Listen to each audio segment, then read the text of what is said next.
Welcome back to today's Explainer. I am so incredibly excited to jump into today's analysis because we're looking at something that will absolutely change how you read financial news. We're focusing on earnings per share, or EPS. If you've ever looked at a massive global corporation and wondered how their billion-dollar profits actually relate to the handful of shares sitting in your personal brokerage account, well, you're in exactly the right place. EPS is literally the ultimate bridge between corporate profit and your individual portfolio.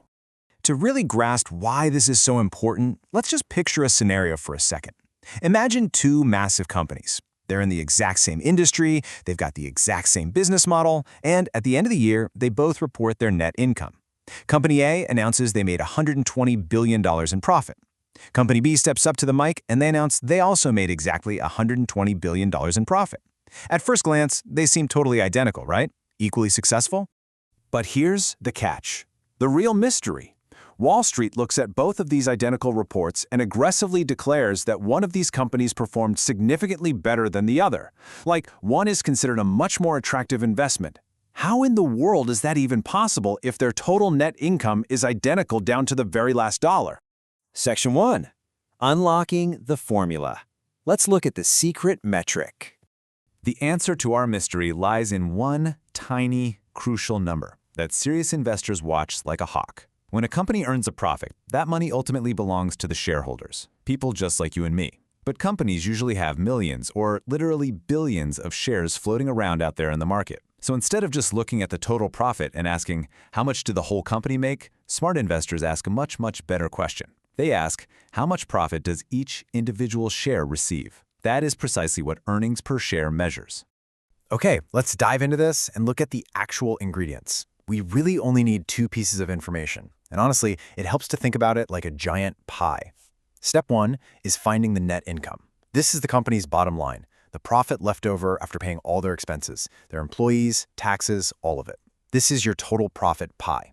Step 2 is finding the shares outstanding. That's just a fancy financial term for the total number of shares that investors currently own. Think of these as the slices that our pie is being cut into. And step 3, we just divide the pie by the slices. Let's walk through a real-world calculation together right now. Take that giant net income of $120 billion. I mean, it sounds like a ton of money for sure, but we can't judge the company's real value to us until we know how many shares they have. Let's say this company has 15 billion shares outstanding. To get our EPS, we take our net income and divide it by our shares. 120 billion divided by 15 billion. And hey, because we have billions on both sides, we can just cross those words right out. It makes the math incredibly simple. Elementary school division, 120 divided by 15. Boom! That leaves us with $8. That is our earnings per share. Now, quick caveat, the company didn't just mail an $8 check to every single shareholder. EPS is an accounting measurement, but what it tells us is incredibly powerful. For every single share of this company that you own, that share generated exactly $8 of underlying profit. Section 2. Solving the riddle. Let's compare the companies. So bringing it back to our opening riddle, let's apply this to those two identical-looking businesses side by side. Company A, as we just calculated, earned $120 billion, divided by 15 billion shares, giving them an EPS of $8. But look at Company B. They also earned $120 billion in net income, but they have 30 billion shares outstanding. They cut their pie into way more slices. So 120 billion divided by 30 billion equals an EPS of only $4. Even though both companies made the exact same total profit, Company A is twice as profitable for its shareholders. Each share of Company A represents a much larger piece of the earnings, and that right there is exactly why Wall Street prefers it, and why you can literally never just look at a company's total profit in a vacuum. Section 3. The plot twist. Share buybacks. Now hold on, because this is where the story gets really fascinating. There is a plot twist that completely surprises a lot of new investors when they first discover it. A company's earnings per share can actually magically increase, even if their total profit stays exactly the same. Let's look at how they pull this off. Imagine Company A still earns that exact same $120 billion, but this time, management decides to execute what's called a share buyback. They basically take some of their extra cash, buy their own stock back from investors on the open market, and then just retire those shares. They just vanish.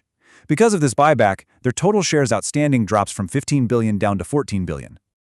Now, what's really interesting about this is how the math changes. We take the exact same $120 billion profit, but now we divide it by the new, lower number of 14 billion shares. Our new EPS is approximately $8.57. The total profit of the company didn't increase by a single dime. They didn't sell one extra product or expand into a new market. But because there are fewer slices of the pie overall, the slice that you hold in your portfolio just got bigger and more valuable. It jumped from $8 to $8.57. This is exactly why investors get so hyped up when a company announces a share buyback program. Section 4. Is higher always better?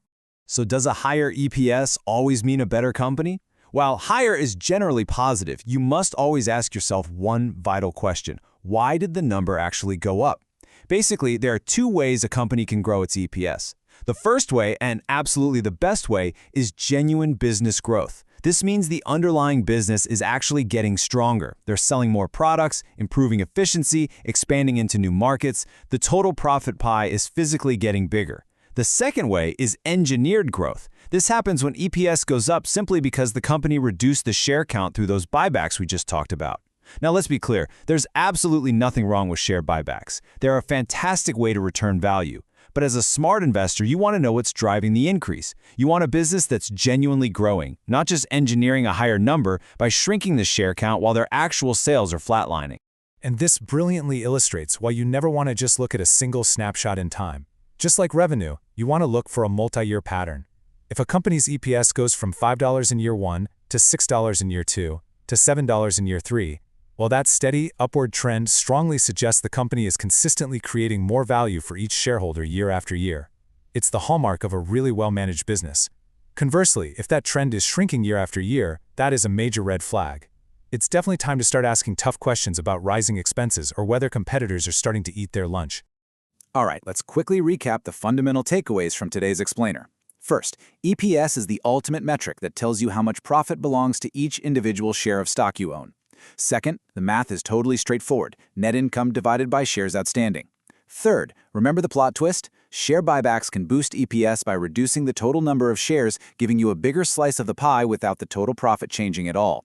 And finally, always zoom out. Look at the long-term trend to see if the company is consistently generating value over time. As we wrap up this analysis, I want to leave you with a completely new perspective for the next time you're scrolling through financial headlines. When a company boasts about earning billions of dollars in record profits, are you just going to look at the massive size of the company's pie, or are you going to look at the exact size of your personal slice? Revenue tells us if a company is growing. Total net income tells us the total profit they earned. But EPS? That tells us what actually matters to you and your portfolio. In our next explainer, we're going to build right on top of this exact foundation and dive into profit margins. We'll uncover why keeping more of every single dollar a company earns is what truly separates the good businesses from the legendary ones. You absolutely won't want to miss it. Keep learning, keep questioning, and I'll see you in the next explainer.